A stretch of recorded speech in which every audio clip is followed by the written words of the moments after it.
Hi hello ನಮಸ್ಕಾರ friends. ನಾನಿವತ್ತೊಂದು easy trekking point ಬಗ್ಗೆ ಮಾಹಿತಿ ಕೊಡೋಕ್ಕೆ ನಿಮ್ಗೆ ಈ ವಿಡಿಯೋನ ಮಾಡ್ತಾ ಇದ್ದೀನಿ. ನಾನು ನನ್ನ ಫ್ರೆಂಡ್ಸ್ ಎಲ್ಲ ಒಂದು ಈಸಿ ಟ್ರೆಕ್ಕಿಂಗ್ ಮಾಡಿ ಒಂದು ಒಳ್ಳೆ ಸನ್ರೈಸ್ ಪಾಯಿಂಟ್ ನೋಡೋಣ ಅಂತ ಹೊರಟಿದ್ದೆ. ಬೆಂಗಳೂರಿಂದ 70 ಕಿಲೋಮೀಟರ್ ಡಿಸ್ಟೆನ್ಸಲ್ಲಿರೋ ಮಾಗಡಿಯಿಂದ 12 ಕಿಲೋಮೀಟರ್ ಡಿಸ್ಟೆನ್ಸಲ್ಲಿ ಲೊಕೇಟ್ ಆಗಿರೋ ನಾಡಪ್ರಭು ಕೆಂಪೇಗೌಡ ದುರ್ಗದಲ್ಲಿ ಒಂದಂಥ ಉತ್ತರಿ ದುರ್ಗ ಸನ್ರೈಸ್ ಪಾಯಿಂಟ್ಗೆ ಅಂತಲೇ ಫೇಮಸ್ ಆಗಿರೋ ಈ ಜಾಗದಲ್ಲಿ ವೀಕೆಂಡಲ್ಲಿ ತುಂಬ ಜನ ಸನ್ರೈಸ್ನ ನೋಡೋಕ್ಕೆ ಅಂತಲೇ ಬರ್ತಾರೆ.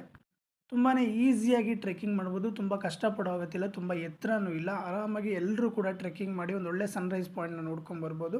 ಅಲ್ಲಿ ಹೋಗಿ ನೀವು ಎಂಜಾಯ್ ಮಾಡ್ಕೊಂಬನ್ನಿ. ಮುಂದೆ ನಾವು ಅಲ್ಲೋಗಿ ಏನೇನು ಎಂಜಾಯ್ ಮಾಡಿದ್ವಿ ಅಂತ ಈ ವಿಡಿಯೋನ ಕೊನೆವರೆಗೂ ನೋಡಿ, ನಿಮಗೆಲ್ಲ ಗೊತ್ತಾಗುತ್ತೆ.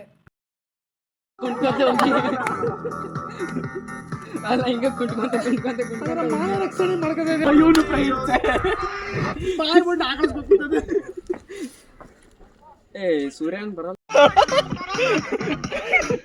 My father name is Tulking.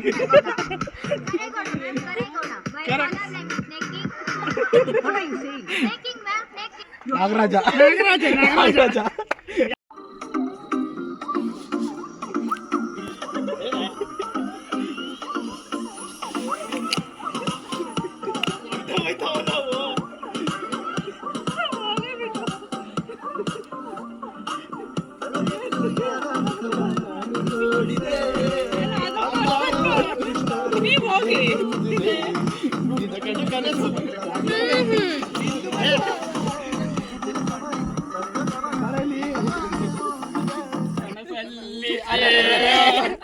ಎಲ್ಲ ಬೇಡ, ಬೆಳ್ಳುಳ್ಳಿ ಕಬಾಬ್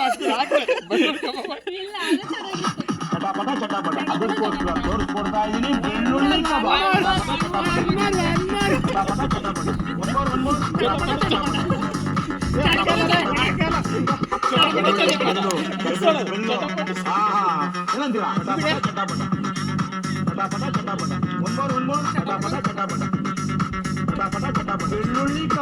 ಬೆಳ್ಳುಳ್ಳಿ ಕಬಾಬ್